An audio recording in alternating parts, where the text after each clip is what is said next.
नमस्कार मित्रों, मैं हेमा शर्मा आपके अपने online platform Sanskrit by Hema ma'am में आप सभी लोगों का हार्दिक स्वागत करती हूं। कैसे हैं आप लोग? उम्मीद है कि सभी लोग अच्छे होंगे, मस्त होंगे, स्वस्थ होंगे और बिंदास होकर तैयारी कर रहे होंगे।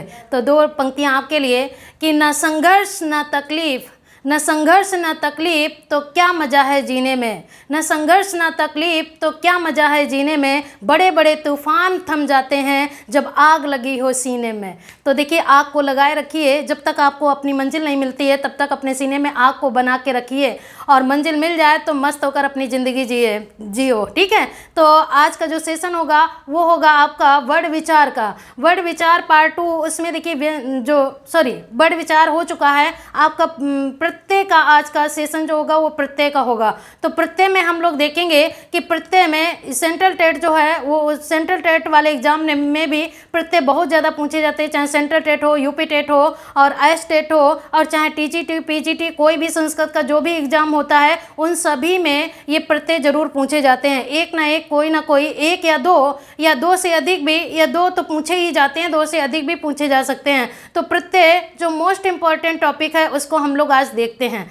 इसके बाद आप देखेंगे प्रत्यय को, यहाँ पर प्रत्यय को देखेंगे। प्रत्यय क्या होता है, ठीक है, प्रत्यय किसे कहते हैं। थोड़ा इसका पोस्टमार्टम भी करके देख लेते हैं कि प्रत्यय, देखिए प्रत्यय किसे कहते हैं। वे वर्ड समूह जो किसी धातु या फिर शब्द के अंत में लगकर उसके अर्थ में परिवर्तन ला देते हैं, उसे क्या कहते हैं, उसे प्रत्यय कहते हैं। वे देखिए वर्ड समूह जो किसी शब्द या धातु के प्रारंभ में लगते हैं तो वो उपसर्ग होते हैं। उपसर्ग हमेशा प्रारंभ में लगता है और प्रत्यय हमेशा अंत में लगता है। तो आप देखेंगे कि ये जो टॉपिक होगा वो कौन सा होगा, प्रत्यय का टॉपिक होगा। ये किसी भी धातु या शब्द के अंत में जुड़ेंगे और उसके अर्थ में परिवर्तन ला देते हैं। तो यहाँ पर देखेंगे कि प्रत्यय जो है, प्रत्यय शब्द, अगर ये पूछा जाए कि बताइए प्रत्यय शब्द में कौन सी संधि है, तो यहाँ पर एक संधि निकल कर आती है। कौन सी संधि है? यड़ संधि है। इको यड़सी सूत्र के द्वारा यहाँ पर यड़ संधि हो जाएगी।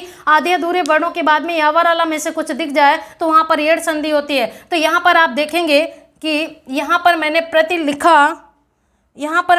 लिखा और यहाँ पर ता जो है पूरी बन जाएगी, या के स्थान पर ई हो आदेश हो जाएगा और यहाँ पर क्या बचा हुआ है, आ। यहाँ पर आ बचा है, यहाँ पर भी या में भी मैंने हलंत लगा दिया। एक प्रत्यय निकल कर आता अच प्रत्यय। ये पूछा जाए कि बताइए प्रत्यय शब्द में कौन सा प्रत्यय है, तो आप बताएंगे अच प्रत्यय है। यहाँ पर आप देखेंगे कि प्रति क्या है, प्रति एक उपसर्ग है, प्रति उपसर्ग है। ये आय क्या है, आय एक धातु है। अच क्या है, अच एक प्रत्यय है।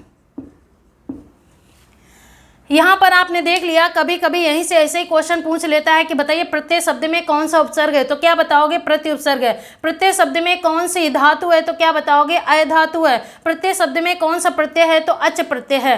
तो देखिए ये मैंने आपको बता दिया, ये कहाँ पर प्रयोग होते हैं, किसी भी धातु या शब्द के अंत में जुड़ते हैं।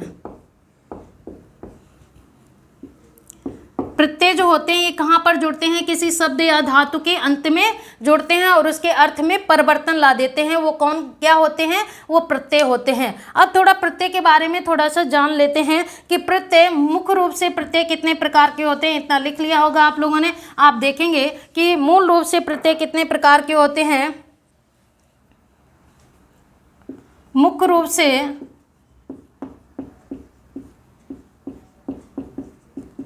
प्रत्यय दो प्रकार के होते हैं।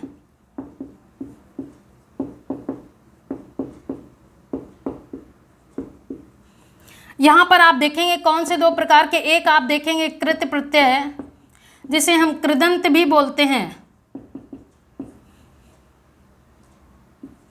और दूसरा कौन सा हो जाएगा, तद्धित प्रत्यय। एक आपका हो जाएगा कृत प्रत्यय और दूसरा कौन सा हो जाएगा, तद्धित प्रत्यय। तो ये मुख्य रूप से अगर पूछा जाए तो दो प्रकार के होते हैं और भी होते हैं प्रत्यय, उन्हें हम अभी बताएंगे आपको, ठीक है। तो यहाँ पर आपने देखिए कि मुख्य रूप से आपसे जब यूपी टेट या सुपर टेट या सेंट्रल टेट में पूछा जाएगा तो सिर्फ क्या बताना है, दो प्रकार के बताने हैं। कृदंत जो कि कहाँ पर प्रयोग होते हैं, कृदंत ये धातुओं के अंत में जुड़ते हैं और तद्धित ये शब्दों के अंत में जुड़ते हैं। तो यहाँ पर ऐसे थोड़ा सा देख लो, ये किसके अंत में जुड़ते हैं, धातुओं के अंत में,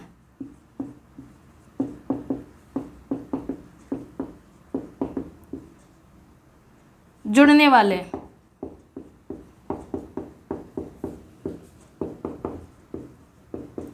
और ये कौन है, शब्दों के अंत में। और शब्द कौन होते हैं,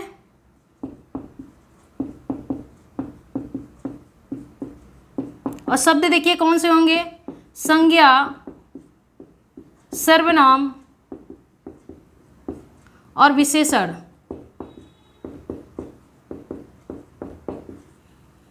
अंत में जुड़ने वाले,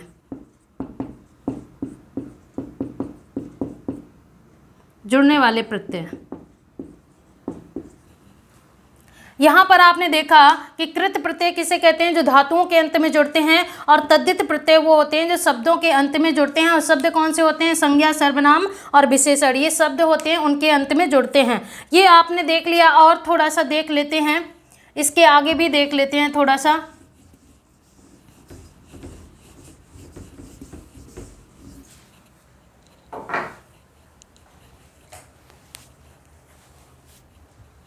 यहाँ पर आप देखेंगे, एक चार्ट बना देते हैं इनका।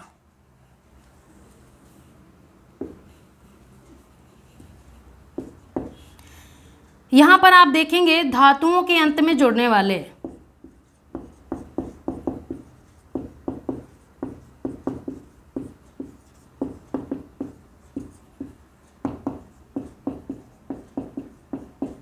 जुड़ने वाले प्रत्यय कौन कौन से होते हैं, इनके अलावा और भी होते हैं, इन दो के अलावा। यहाँ पर आप देखेंगे कि शब्दों के अंत में जुड़ने वाले प्रत्यय,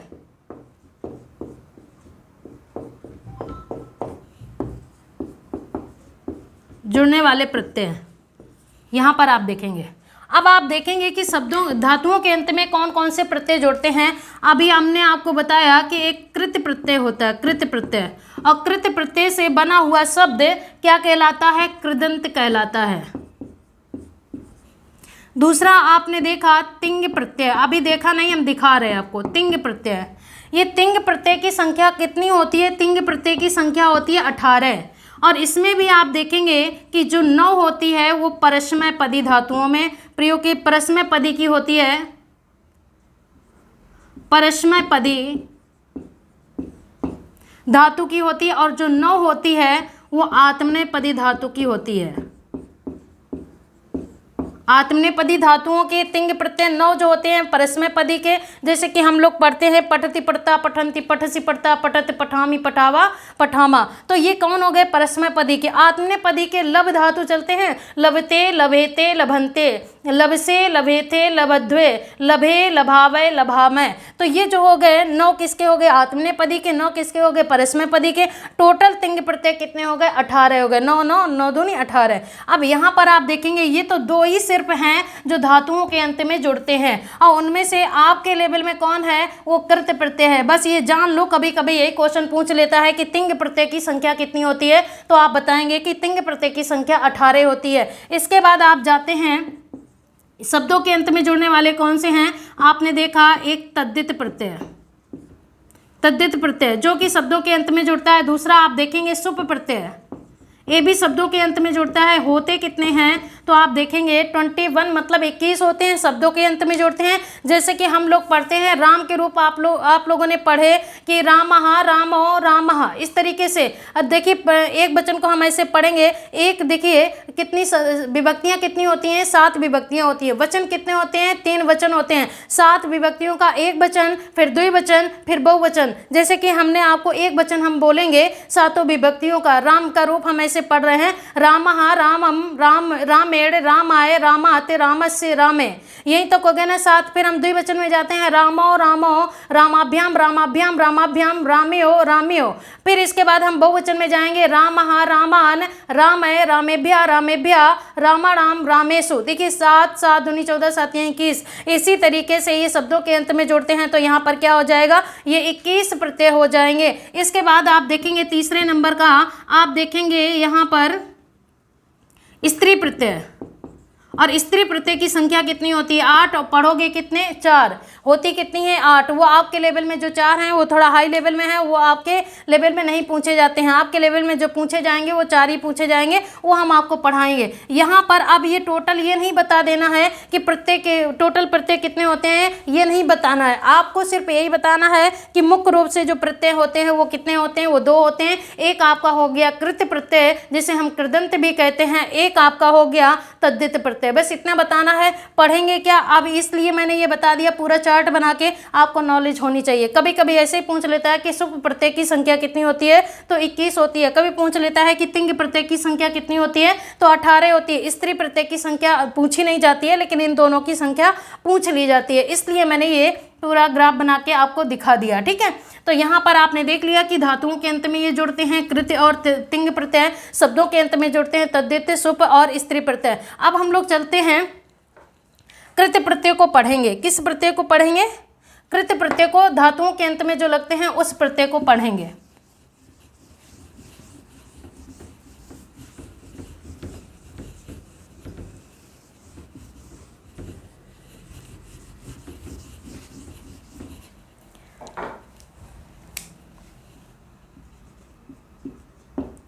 कृत या कृदंत प्रत्यय किसके अंत में जुड़ते हैं, धातुओं के अंत में।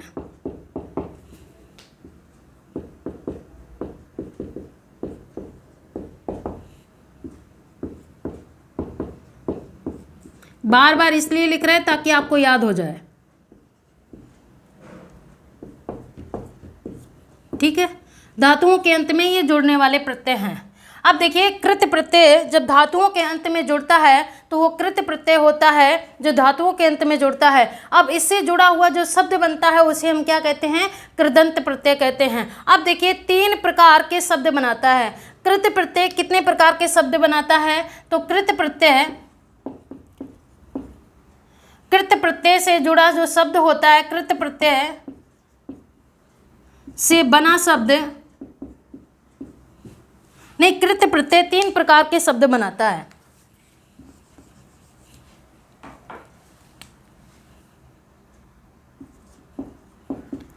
तीन प्रकार के शब्द बनाता है या पद बनाता है। देखो कौन कौन से आप देखेंगे, एक तो आपका संज्ञा शब्द बनाएगा, दूसरा विशेषण शब्द बनाएगा, और तीसरा अव्यय पद बना देगा।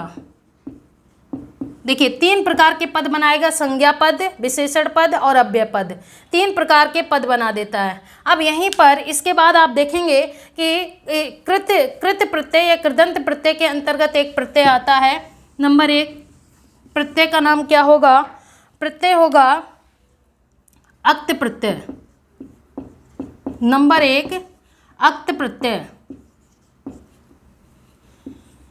देखिए अक्त प्रत्यय, अक्त प्रत्यय हमेशा कहाँ पर प्रयोग होता है, ये धातुओं के अंत में जुड़ता है, धातुओं के अंत में प्रयोग किया जाता है। अब आप देखेंगे कि कैसे इसका प्रयोग होगा। देखिए कभी कभी पूछ लेता है कि इसकी संज्ञा कौन सी है, तो इसका सूत्र आता है अक्त सूत्र। यहाँ पर आप देख लो, निष्ठा संज्ञा का सूत्र है ये अक्तवतु निष्ठा। अक्तवतु निष्ठा ये बता रहा है कि अक्त और अक्तवतु प्रत्यय में निष्ठा संज्ञा होती है। तो यहाँ पर आप देखेंगे कि इस प्रत्यय में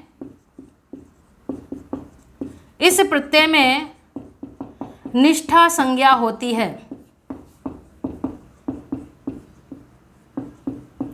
इस प्रत्यय में निष्ठा संज्ञा होती है। यह प्रत्यय लंग लकार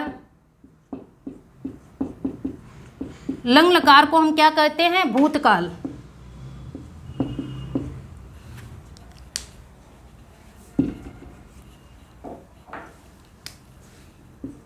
भूतकाल के धातुओं में प्रयोग होता है।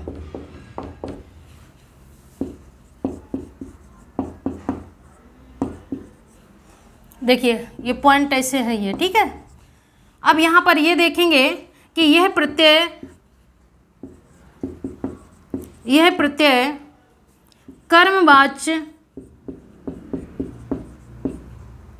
कर्मवाच्य और भाववाच्य में प्रयोग होता है।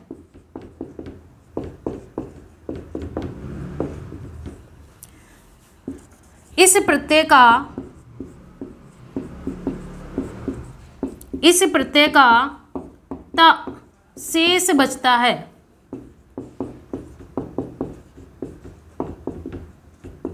इस प्रत्यय का क्या शेष बचता है? ता शेष बचता है। अब यहाँ आपने देखा कि ये प्रत्यय, देखिए यहाँ समझने वाली क्या बातें हैं वो समझ लो, ठीक है। इस प्रत्यय की संज्ञा कौन होती है? निष्ठा संज्ञा होती है। ये किन के साथ में, किन धातुओं के साथ में प्रयोग होता है? लंग लकार मतलब भूतकाल की धातुओं के साथ में प्रयोग होता है। इसका प्रयोग और कहाँ कहाँ होता है? कर्मवाच्य और भाववाच्य में होता है। इस प्रत्यय का क्या शेष रहता है? ता शेष रहता है। शेष रहने का मतलब इससे बना हुआ शब्द जो बनता है उसमें क्या शेष हमको दिखता है, और जो हमारे प्रत्यय में भी दिखता है वही बने हुए शब्द में भी दिखता है, उसे हम क्या कहते हैं? उसे हम शेष कहते हैं। ये आपने लिख लिया होगा, इतना मैंने आपको समझा दिया। मेन चीजें क्या है? भाववाच्य में प्रयोग होता है, इसका ता शेष बचता है। ये लंग लकार या भूतकाल की धातु में प्रयोग होता है, निष्ठा संज्ञा इसकी होती है, ठीक है। ये तीन चीजें आपको ऐसे याद रखनी है, निष्ठा संज्ञा, लंग लकार, कर्मवाच्य और भाववाच्य, और इसका ता शेष रहता है। अब हम लोग चलते हैं कि ता शेष कैसे बनेगा वो देखते हैं। अब इसका प्रयोग करेंगे कि कैसे ये बनेगा और कैसे ये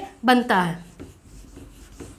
देखिए ता कैसे रहता है, यहाँ पर आप देखेंगे ये अक्त प्रत्यय, इक्त प्रत्यय, अक्ता प्रत्यय, ये ता प्रत्यय भी इसको बोल सकते हैं। लसक तद्धित सूत्र होता है, किसी भी शब्द के प्रारंभ में का वर्ग हो, ला हो और दंती सा हो, नहीं सॉरी तालब्य सा हो, तो उसके लसक तद्धित सूत्र के द्वारा इसका इत संज्ञा होकर इसका लोप हो जाएगा। पीछे क्या बचेगा? ता। और शब्द में भी पीछे ता बचेगा, इस प्रत्यय में भी पीछे आपको क्या दिख रहा है? ता दिख रहा है। अब ये देखेंगे कैसे बनेगा ये, ठीक है। यथा, यथा मीन्स क्या होता है? जैसे हमने यहाँ पर गम धातु में अक्त प्रत्यय जोड़ दिया, गम धातु में अक्त प्रत्यय जोड़ दिया, तो ये उदाहरण आप देखते चलिए, ठीक है। गम धातु में ये तीनों लिंगों में प्रयोग होता है इसका। गम धातु में अक्त प्रत्यय जोड़ दिया तो यहाँ पर क्या बनेगा? गता।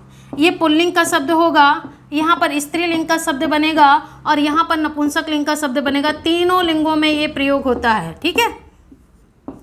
देखिए गम धातु में अक्त प्रत्यय जोड़ा तो क्या बनेगा? गता। स्त्रीलिंग में जाएगा तो गता बन जाएगा, बड़े आ की मात्रा। देखिए स्त्रीलिंग में क्या होता है कि बड़े आ की मात्रा दिखे या बड़ी की मात्रा दिखे तो स्त्रीलिंग का शब्द होता है। विसर्ग दिखे, किसी अकारांत शब्द के बाद में विसर्ग दिखे तो वो पुल्लिंग का शब्द होता है। नपुंसक लिंग में मकार दिख जाए अंत में तो वो नपुंसक लिंग का होता है। तो यहाँ पर क्या हो जाएगा? गतम। लिख धातु में यहाँ पर लगा देंगे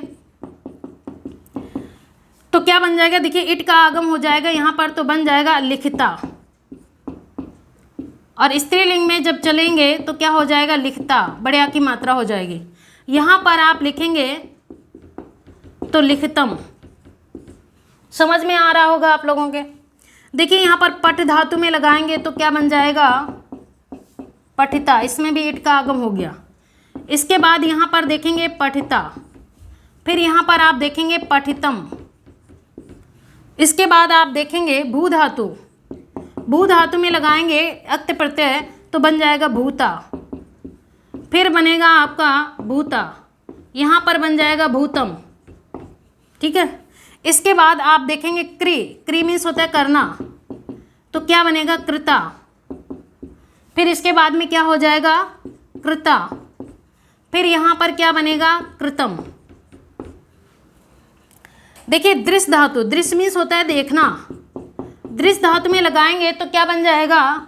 दृष्टा, ठीक है। टा, टा में परिवर्तित मूर्धन्य सा की वजह से टा में परिवर्तन हो गया, टा में ये जो ता है वो टा में हो गई, टा में परिवर्तित हो गई, ठीक है। इसके बाद यहाँ पर क्या हो जाएगा, दृष्टा, और फिर यहाँ पर आप देखेंगे दृष्टम।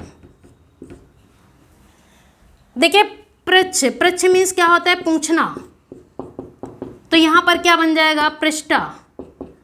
फिर यहाँ पर क्या बनेगा, पृष्ठम, सॉरी पृष्ठा, और फिर यहाँ पर क्या बनेगा, पृष्ठम। अब आप देखिए इसी तरीके से और भी बहुत सारे शब्द बन सकते हैं, ठीक है। इतना मैंने आपको यहाँ पर बना के दिखा दिया।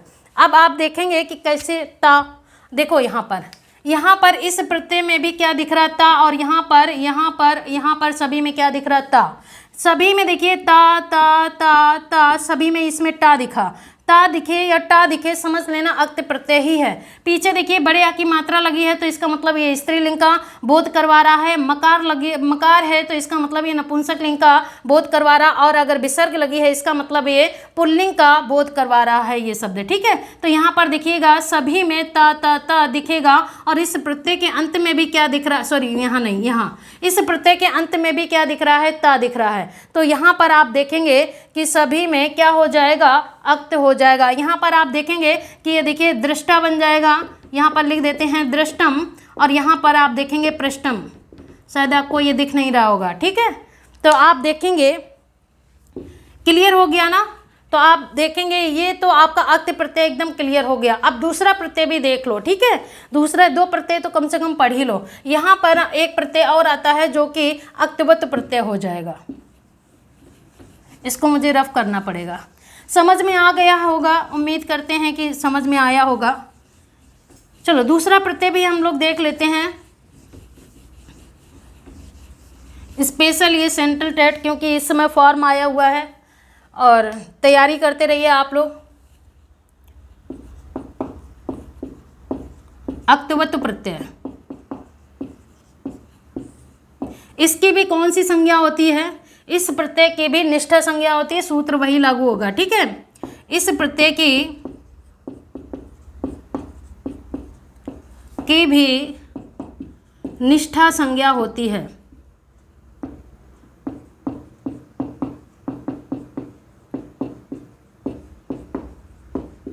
अक्त अक्तवतु निष्ठा सूत्र के द्वारा। यहाँ पर आप देखेंगे इस प्रत्यय, इसका प्रयोग, इस प्रत्यय का प्रयोग, इस प्रत्यय का प्रयोग लंग लकार या फिर भूतकाल के धातुओं में होता है, धातुओं में होता है। यहाँ पर आप देखेंगे कि इस प्रत्यय का प्रयोग, इसका प्रयोग, देखिए वहाँ पर आप किस वाच्य में कर रहे थे, कर्मवाच्य या भाववाच्य में। अब यहाँ पर क्या हो जाएगा, कर्तृवाच्य। इसका प्रयोग किस में होता है, कर्तृवाच्य में, इसका प्रयोग कर्तृवाच्य में होता है।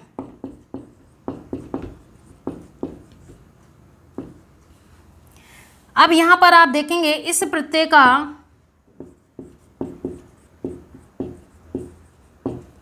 तवत शेष रहता है।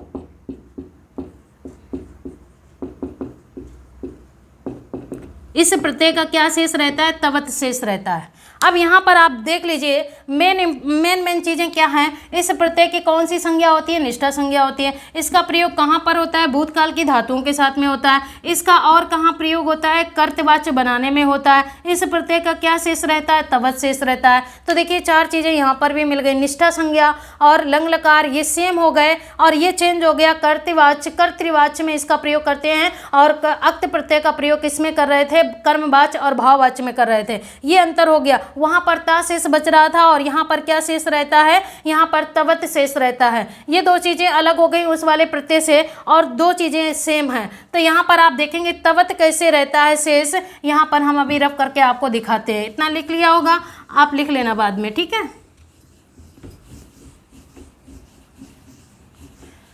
आप देखेंगे कि तवत कैसे शेष रहता है, तवतु। लसक तद्धित सूत्र के द्वारा इसकी इत संज्ञाओं का लोप हो जाएगा। यहाँ पर क्या बचेगा, ता व तू।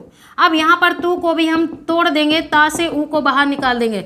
देखिए इस सूत्र के द्वारा, एक सूत्र के द्वारा इसकी इत संज्ञा होकर इसका लोप हो जाएगा, क्या बचेगा, ता, हलंत वाली ता। यहाँ पर मिला के लिख देंगे तो तवत शेष रहेगा कि नहीं। ये नपुंसक लिंग में इसका प्रयोग किया जाएगा। जब ये तवत रहेगा तो नपुंसक लिंग का रहेगा, पुल्लिंग और स्त्रीलिंग में नहीं दिखेगा। स्त्रीलिंग में तो दिखेगा, पुल्लिंग में नहीं दिखेगा। अब यहाँ पर आप देखेंगे कि इसका तवत क्या शेष रहता है, तवत शेष क्या रहेगा, आप देखेंगे तवत इसका शेष रहता है, ठीक है, शेष रहता है। अब यहाँ पर यथामें से जैसे इतनी सारी चीज़ें हमने आपको बता दी। अब यहाँ पर आप देखेंगे कि पट धातु में अक्तवत प्रत्यय का प्रयोग करेंगे। देखिए ये भी तीनों लिंगों में ही चलेगा, पुल्लिंग, स्त्रीलिंग और नपुंसक लिंग, ठीक है, तीनों लिंगों में इसका भी प्रयोग होगा। पट धातु में तवत प्रत्यय लगाएंगे तो क्या बन जाएगा, पठित वान। देखिए पुल्लिंग में क्या शेष रहेगा, वान, पुल्लिंग में वान, और यहाँ पर स्त्रीलिंग में तवती शेष रहेगा और नपुंसक लिंग में तवत शेष रहेगा, ठीक है, ये चीज़ अपनी देख लेना। देखिए अब पट धातु में अक्तवत प्रत्यय लगाएंगे तो पठितवान, और यहाँ पर क्या हो जाएगा, स्त्रीलिंग में पठितवती। देखिए तवती दिख रहा, ठीक है, और यहाँ पर क्या बनेगा, पठितवत। देखिए तवत दिख रहा है। देखिए इसमें इस प्रत्यय में भी तवत दिख रहा है और उसके पुल्लिंग वाले शब्द में भी आपको तवत शब्द दिख रहा है। दिख रहा कि नहीं दिख रहा, तो देखिए देखने को आपको सब कुछ मिल रहा है, प्रूफ सामने है। इसके बाद यहाँ पर आप देखेंगे गम धातु में लगाएंगे तो क्या बन जाएगा, गतवान। फिर क्या बनेगा, गतवती, और फिर क्या बनेगा, गतवत। देखिए यहाँ पर लिख धातु में लगा देंगे लिख, तो बन जाएगा लिखितवान, लिखितवती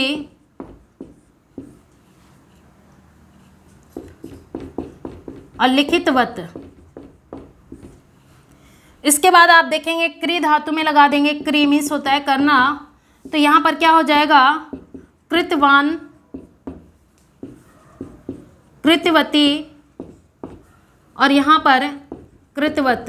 अब तो आप भी बता ले जाओगे, बोलते रहिए हम लिखते रहेंगे, ठीक है, जहाँ भी जैसे भी देख रहे हो आप बोलते रहिए, हम लिखते रहेंगे।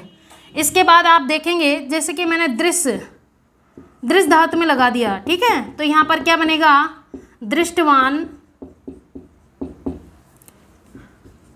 दृष्टवती और यहाँ पर दृष्टवत। जैसे कि मैंने लब धातु में लगा दिया, लब धातु में लगा दिया तो यहाँ पर हो जाएगा लब्धवान। ये देखिए धावा, ये जो भा है वो धा में परिवर्तित हो जाएगी, ठीक है, लब्धवान, लब्धवती और लब्धवत। इसमें आप देखेंगे तेज धातु, तेज मीन्स होता है त्यागना, ठीक है, तेज धातु में लगाएंगे तो क्या बनेगा, त्यक्तवान, त्यक्तवती और यहाँ पर हो जाएगा त्यक्तवत, त्यक्तवत।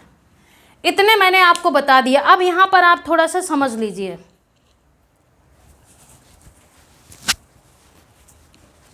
यहाँ पर थोड़ा समझ लीजिए।